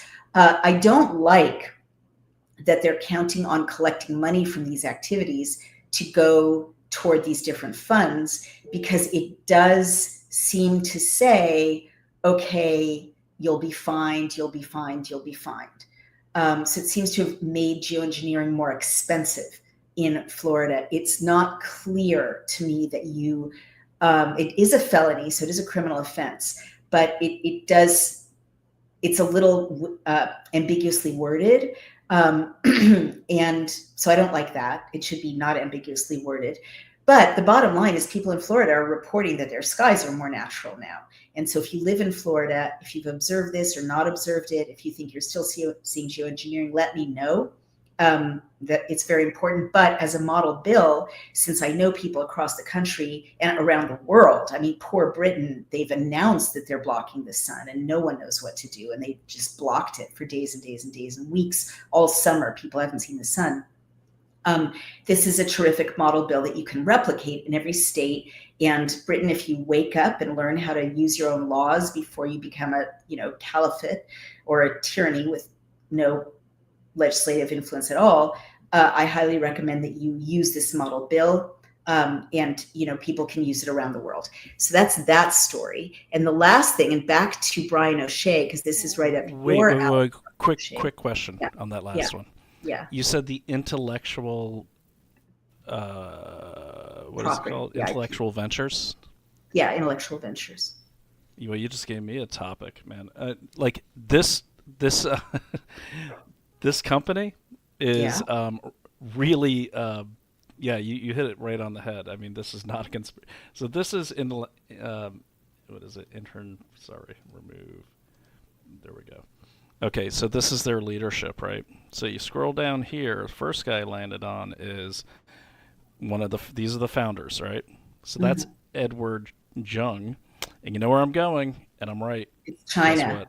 It's China. Yes, check this out. He is, let me put that on the screen. There we go. Edward Jung, let me see, intellectual venture, left Microsoft. And then down here, I was doing this while you were talking, Harvard Medical, Fred Hutchinson, and the China Academy of Sciences. How about that? Oh my God. And the World Health Organization. Oh, bingo! Oh my God, they're the ones blocking our sun. The same people who injected us. That's just one. Here's Greg Gorder, another founder, retired. Played instrumental role in the company's foundation and growth. Yeah, I'm using your audio. Look at that Perkins Coie. And what does that mean? Oh, sorry. My computer sucks lately. Perkins Coie, do you know who they are? I've heard you mention them, but can you spell it out a little? Yeah, Perkins Coie, that is the law firm that was working for the Clintons during the entire Trump-Russiagate scandal. That they were the ones that Christopher Steele delivered his BS due diligence on for Donald Trump. That started the whole thing with Fusion GPS and everything. Perkins Coie is bad. When you say things like Christopher Steele and Fusion GPS, do you mind a couple of sentences explaining each for people who might not be as familiar? Sure. So a long time ago, I was, and I still consider myself, friends with one Glenn Simpson, who was the CEO of Fusion GPS. Good man. So basically, the Perkins Coie, who was the lawyers for the Clintons, they hired Fusion GPS to do political opposition research on Donald Trump in 2015. Fusion GPS did what every good due diligence firm does. They had a couple primary experts, and then they also do the secondary research. Christopher Steele was their expert for Russia, former MI6 or MI5, I forgot which one. Well, Christopher Steele wrote up this whole report that wasn't vetted by Fusion GPS, and he gave that to Perkins Coie. Is that the urinating Russian prostitutes urinating on the bed? Yep, it was a single source, and that was Christopher Steele. Perkins Coie was who he was working for, in addition to Fusion GPS. Fusion GPS had no idea that he was double dipping on that contract. Okay, that's full background. So now can you keep going, maybe briefly? Yeah, so that's him, and then there is one more. Oh, yeah. And I just want to point out this guy here, Peter Detkin, there. He is, what I see there, he's Intel, it's the same Tech Bros. But really, what I noticed about him was it's all the stuff that tries to control us. Like the Humane Society of Silicon Valley is really bad. You can find them on influencewatch.org. And then the prevention of gun violence. Prevention of gun violence means attacking the Second Amendment. Right. But I think three of these guys are actually used to work for the patent office. So that's how they grab all of this IP. So no one else can. Yeah, U.S. Patent and Trademark Office. Just three of the founders of this.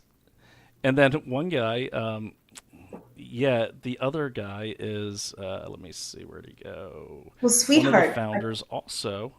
Yes. So this guy, Casey Green. Oh, God.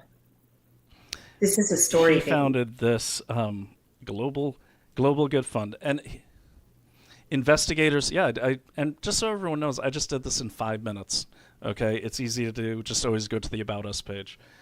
Global Good Fund. Little tip, investigator tip: when you're researching corruption, anything that has good, humane, eco in the title is probably corrupt. Okay, Oh my it's gosh. true, I and believe. so this is their you just read it, you know right away. Inclusive leadership, development accesses, our approach. Basically what these guys do is they run a big global good fund. And this is the fund that fuels things like BLM riots Oh and my God. um, I'm sure I'm sure we could connect it at some point to the Antifa violence that's But just on that happening in a website, very you don't have organized way. that. Sweetheart, just so I don't get No, sued, but you don't have evidence of that on that website. I will. I'll have it by 7. Oh, I could social take one look impact. at this Okay. website. Right, right, right, I could right. take one look at this website and know I'm going to find tons of stuff. And if anyone wants to help me with the research, this is globalgoodfund.org, and then the other one is intellectualventures.com. You can just email me at brianocshea@dailyclout.io and just put hashtag goodfund, okay? And I will Baby, feature whatever you find on the show, can I, on your show, which is a on my fantastic show show. you need to watch called, what's the name of it? What's the name of your new show, sweetheart, about the investigative stuff that you're doing? Same, My show same on your show. platform, Investigate No, Everything. I know, investigate everything I know, but do you have a separate, you have a separate Substack? Oh, yes. My Substack is Brian O'Shea at Substack, brianoshea.substack.com, or however they. It's right in my title there, brianoshea.substack.com. Okay, so can I just give you a bombshell to add to your other bombshells? Sure. Guess who Ethan Meervold is friends with? Guess who is friends with? The founder of Intellectual Ventures, a gigantic, famous tech guy. Nathan, this dude here. Yeah, Who is two he friends with? guesses. Um, Um, Satan. I don't know. almost. Our old friend John Brockman, and who was funded by Oh. Jeffrey Epstein, and he, I believe, is one of the people who is featured in Brockman's Edge Foundation, which was a collection of influencers, tech leaders, scientists, very famous ones. And it turns out to have all been funded by Jeffrey Epstein. So we will, That's a lock story. down. You recognize there's Brockman. That's the interview you did for BuzzFeed back when they were still around. Yeah. So, baby, we only have no more minutes, so I need to go to our last story. You got one more Running a story. little Go over. ahead. It's such a pleasure to talk to you. Time just flies. We're in separate cities, so this is one way I get to see my husband and catch up with the day's activities is by sharing all of this with you. But this is no more Red Bull, sweetheart. No more Red Bull. I guess I can't stop you. You will see the New York Post. No, you cannot. Let me try it again. Share screen. There we go. So Zohran Mamdani, the front runner, terrifyingly enough, for mayor of, that's not the right one, for mayor of New York, is busted as having received $13,000 in illegal foreign donations, according to campaign records. Lefty socialist, I love the New York Post, and pop-ups, so annoying. I can't even get rid of them fast enough. Zohran Mamdani's campaign quietly took in nearly $13,000 in potentially illegal foreign donations, including one from his mother-in-law in Dubai, the Post has learned. At least 170 of the nearly 54,000 contributions to the leading Democratic candidate's campaign came from donors with addresses outside the United States. An examination of New York City Campaign Finance Board records found only U.S. citizens or permanent legal residents are allowed to contribute. So violators who knowingly accept foreign donations could face hefty fines and imprisonment. There's Mamdani's mother-in-law in Dubai. They returned those funds, but I mean, really, it's his mother-in-law. He will know perfectly well if she's a U.S. citizen or not. Sure, they return them. It's thoroughly illegal to accept those. So far, they failed to return 88 of the foreign donations worth a total of 7,190. Records show they brought in 4 million in private donations, scored another 12.7 million in public matching funds, and with less than a month to go before election day, they have nearly 6.1 million in hand. And Curtis Sliwa, his Republican challenger rival, says where there's smoke, there's fire. So I would be very concerned. There's probably a lot more in terms of foreign money. Now, let me just stress, and there you can see the foreign cash flows to Zoe. You've got an investor, 2,100 from Dubai, 2,100 from Australia, the mother-in-law, mom, you can have back your $500. An unemployed guy in Germany sent him 250. GoDaddy from Montreal, Canada. Here's one of his funders playing a guitar or a lute. It looks like a lute. And here is that makes them trustworthy. Yeah, she's a U.S. citizen living in Germany. She gave him $50. That's kosher. But what I have to share with you guys is this: if any of those are not U.S. citizens, and it appears that his mother-in-law is not a U.S. citizen, I don't know for sure, but that's the implication. She's living in Dubai. It is thoroughly illegal to accept that money. And I think you should stop saying that word illegal, because as we've seen with the Tish James stuff, apparently the people that vote for these people, that just makes them sound more enticing to them, because they don't see it as illegal. They see it as fighting the evil powers. They see it as the resistance. Yep. Yeah, so I guess I want to turn that over to you for a few minutes, Brian, because I know you have tracked the money flows to the protesters. And so what I know you talked to Sam Antar, who came to an event we had for Athena Clark at our house, which was so wonderful. Athena Clark is running for city council in District 46 as a Republican.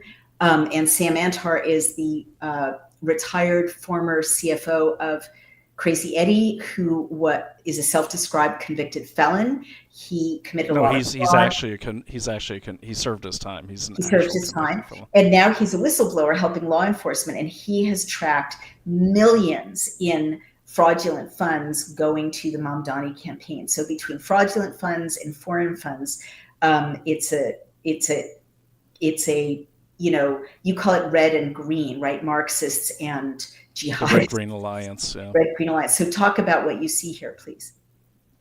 Well, I mean, look, it's the same. What I found is it's the same thing I found when I investigated. Ruth sent us the 2022 riots that happened after the Roe v. Wade was kicked back down to the states. Mm-hmm. And it's the same thing. It's, everyone knows Act Blue. That's the finance wing of it. But what people don't see is also donations come in many forms. Mm-hmm. So if you look at Uber, if you look at Lyft, if you look at DoorDash, mm-hmm. if you look at all these, they donate their services to these type of things for free. Mm-hmm. Okay? And what services does Mamdani need with Lyft? Yeah. How do you think you get the rioters to the riot? Right. But there's tons. I mean, I can't go into it here. It's too long to get into. But, a lot of this stuff tracks back to, the workers' unions that actually set up things like Open Collective. These are all organizing sites, or Action Network. It all goes back to the workers' unions, revolutionary communists. Tides Foundation is a big one under the Open Societies or Soros umbrella, which I have to say, those excellent people at consumerdiligence.org found out that Mark Hyman is on a board of EWG.org with the guy that founded Tides Foundation. Mark Hyman? Sweetheart, ID. Who's Mark Hyman? Mark Hyman is a very close friend and business partner of one Callie Means. And one of the wow! Bury the lead. Oh my gosh! And now he has direct access to Callie Means has the ear of the HHS secretary, our friend Mr. Kennedy. It's a big club, and we're not invited, baby. Well, and that's the thing. I always tell people, I'm like, look, and that's what I love about the consumer diligence mission is they're machines. They're like Data Republican. It doesn't matter where the facts lead them; they go there, and that's what we found. One of the founding investors of TrueMed, which is Callie Means business, which is also now the gateway business for companies getting approved for flexible spending. Ah, Mark Hyman, who's a health warrior, health whatever. oh yeah, cookbook author, columnist He's for the New York Times. he's in the club with all those, the Tides Foundation founder. They sit on a board together. So you're saying that HHS, which is under the leadership of RFK Jr., who is the right-hand man of President Trump, has a gatekeeper for giant business interests who's Callie Means, who's aligned with Mark Hyman, who's sitting on the board of the source of the most left-wing font of money for left-wing riots, Antifa riots, BLM riots, pro-Palestine riots. Yep. Is that what you're saying, basically, honey? That's exactly what I'm saying, and it's just like you can't make this stuff up, and Shouldn't it wasn't someone that tell hard. President Trump? We've sent it to him. It's maybe I don't know. Maybe you could send it to some of your friends, but it's pretty damning. And and look, there's people sit on a lot of boards. I get it, but this is a very active role board. So there's like the King of Saudi Arabia. He sits on over 5,000 companies' boards. Wow. But the thing is, it's different than that. This is one of those type of deals where like it's a very small little ecosystem there, and that's that's one of the founding guys, and there's more, and I guess that's dangerous is because what TrueMed, which is Callie Means' company, and Mark Hyman's company, Mark Hyman being the one that sits on this board with the Tides Foundation founder, what TrueMed does is it gets letters of acceptance for companies who want their company to be included on flexible spending lists for people who have that benefit. Can you imagine the kind of power and influence being the gateway to that will give you over businesses, especially in the next election cycle? Oh my gosh. Think about it. You're right. And if anyone wants to read it, I'll stick that. Here's the article here, written by one of our finest, wasn't written by me. But yeah, that's really shocking. That's a big story. Well, we've come full circle. All the receipts are in there.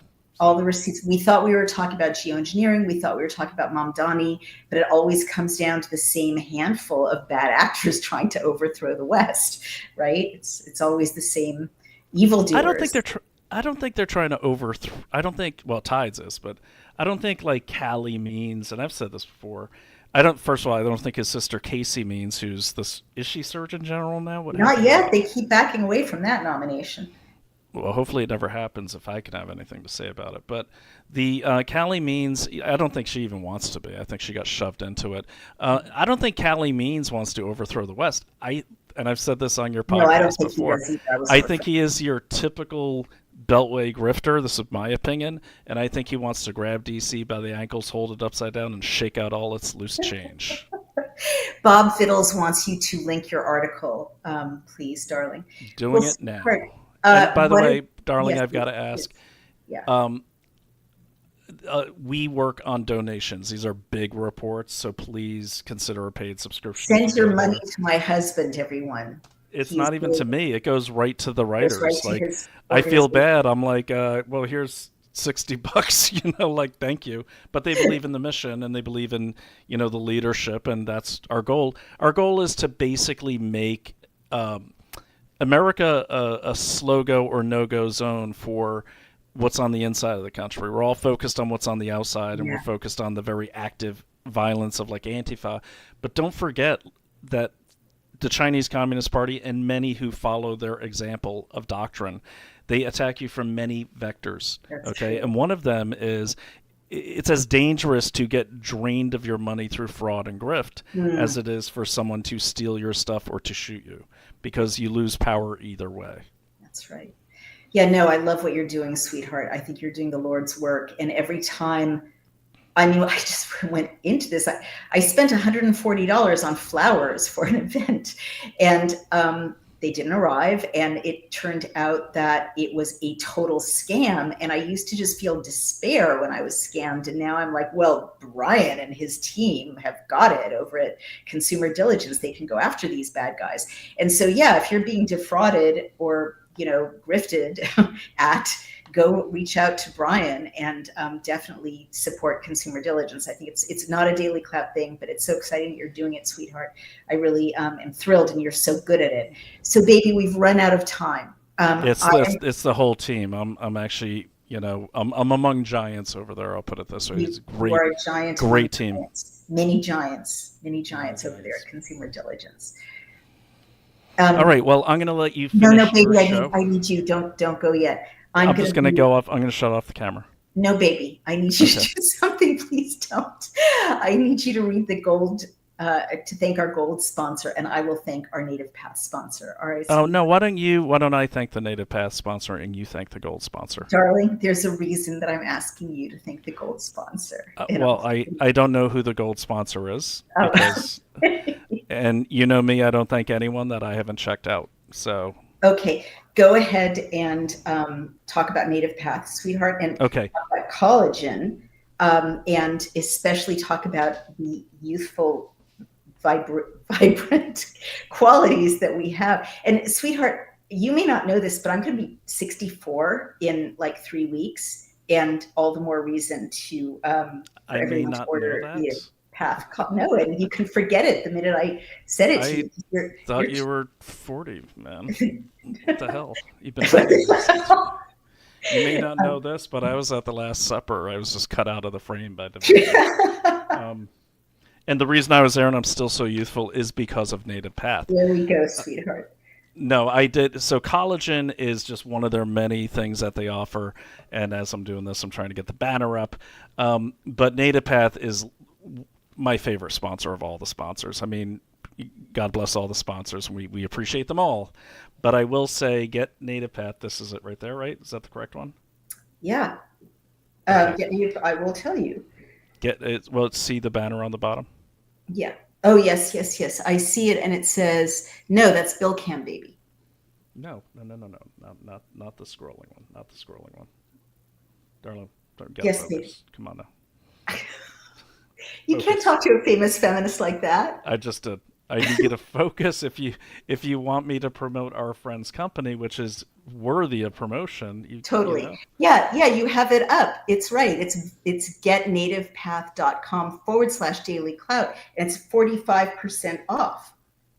Yeah, so, this is like I have over there. I have I have actually started hiding collagen from Naomi because so mean. we go through this stuff, man. And she's like, "Where's the collagen?" And I'm like, I don't know. You used it all. I'll put it this way: when I'm taking collagen, I don't notice the difference. Just like when you're working out, you don't notice the difference until someone says, "Hey, man, you look big." But when I didn't, that to you? That's so creepy. Oh, on Blue Sky, because I got banned from Blue Sky, and then they put me back on, weirdly. You looked roided up. That's Someone said I look like a typical roided up conservative conspiracy theorist. Because I said Antifa was violent. And I was like, hey, that lady just called me roided up. Woo! But anyways, collagen, your body stops producing collagen at 28 years old. A lot of people don't know that. And when I asked one sports medicine doctor, our friend who worked on the Pfizer papers with you, he also used to work for like the LA Rams and many professional football teams. I said to him, "Hey doctor, is collagen that important?" He's like, yeah. He's like, is cement important to a house? And he said that? That's so cool. So if you're not getting collagen, remember your body's not producing it, and you've got to make sure you're getting your collagen because it's going to keep the elasticity in your tendons. It's going to keep your hair strong, your teeth strong, your nails strong, your skin good. It just makes you stronger. It is the thing that is constantly like patching up the cracks in the basement, if you will, with that quickcrete. So go to getnativepath.com/Daily Clout. I will say this. We went on a cruise, the great Mark Stein and many others, and I forgot the collagen. Yeah. And I was literally on Google, like, I need collagen. And so I go to the buffet and I'm like picking out anything that might have collagen in it because I forgot my native path collagen. Great stuff. I love their CEO too. His story is amazing. So definitely check it out.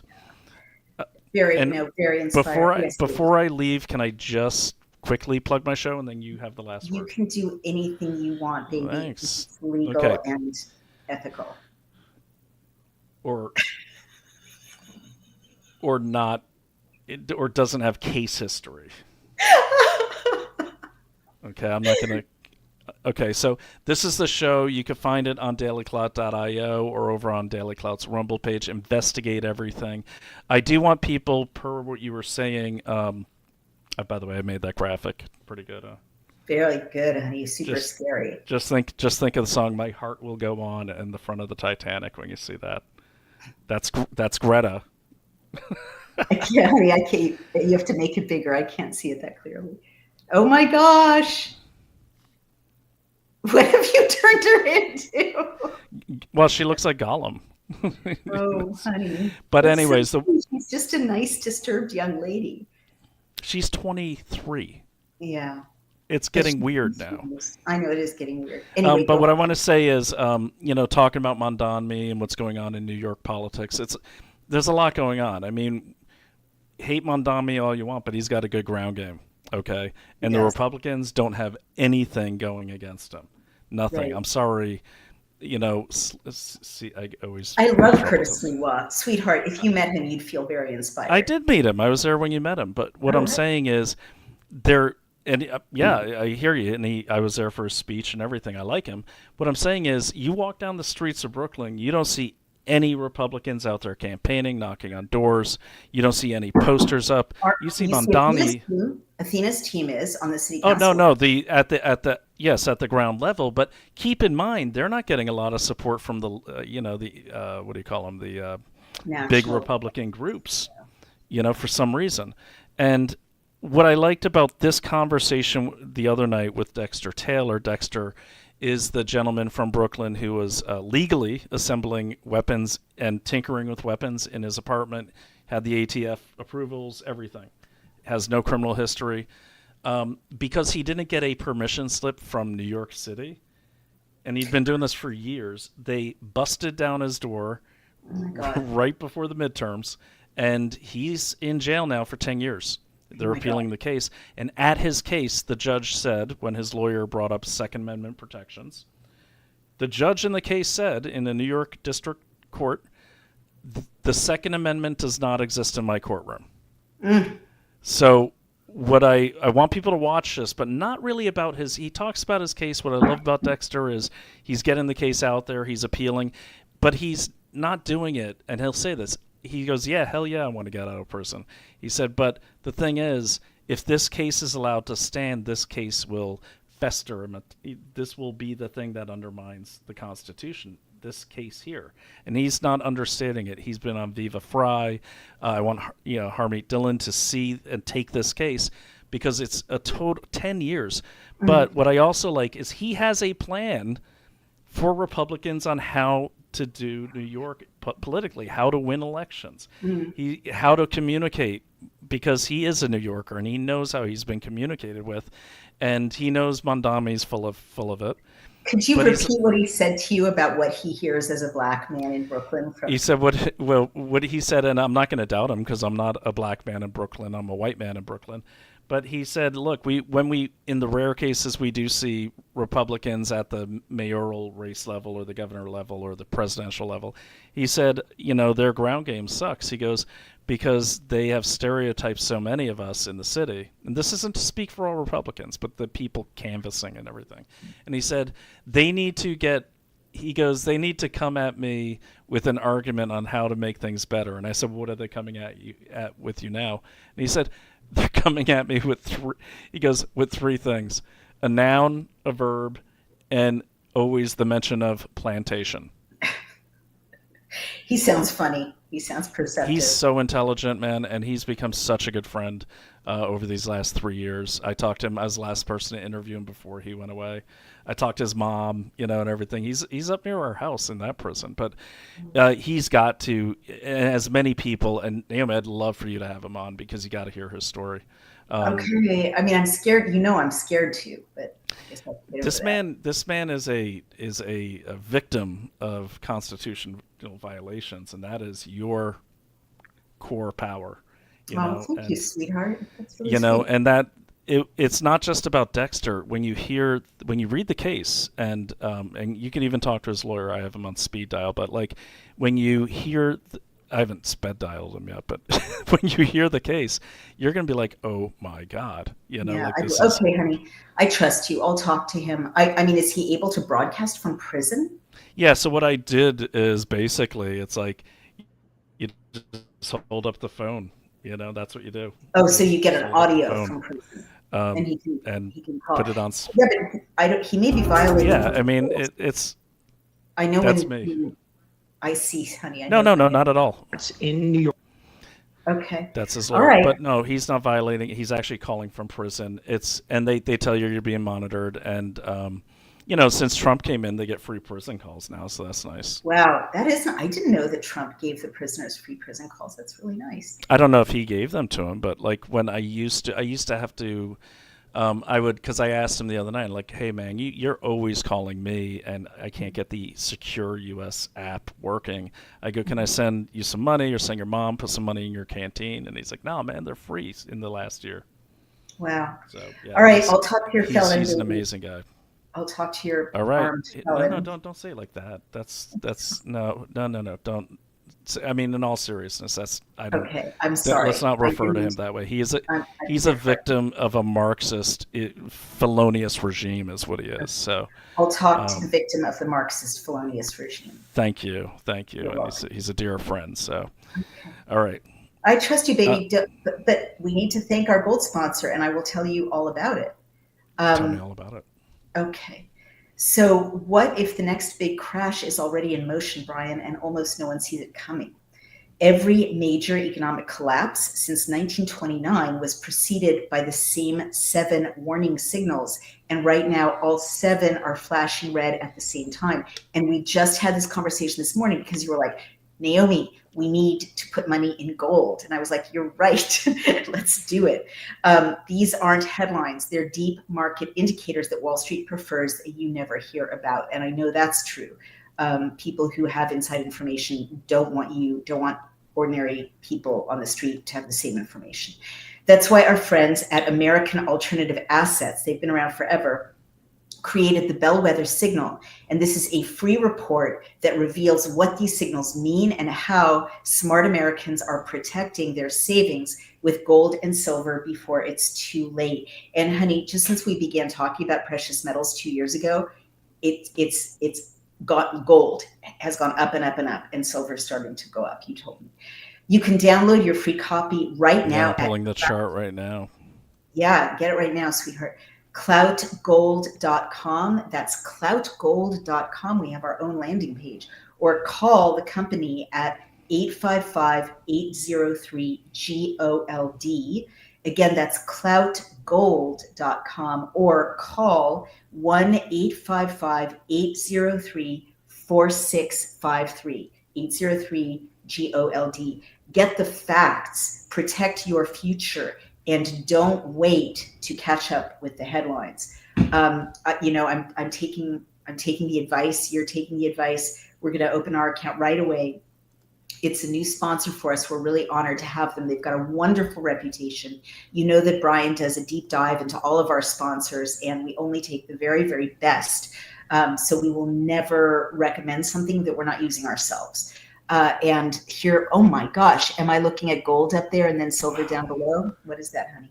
You are looking at gold. So basically, this is the 5-year chart on gold. So in November, let's just start at the beginning here. As far back we go to, can you hear me? Yeah. Can you hear me? I hear you. Hello? I'm right here. So November 9th, 2020, gold was trading at it looks like Yeah, I'm talking. Can you hear me? My internet, there's something Baby, going I on hear with it. you. I hear you. I Um, hear you. $1,800 an ounce. Okay, and then now it is trading right now at right now it's trading at holy moly, What um, is it? 4,200.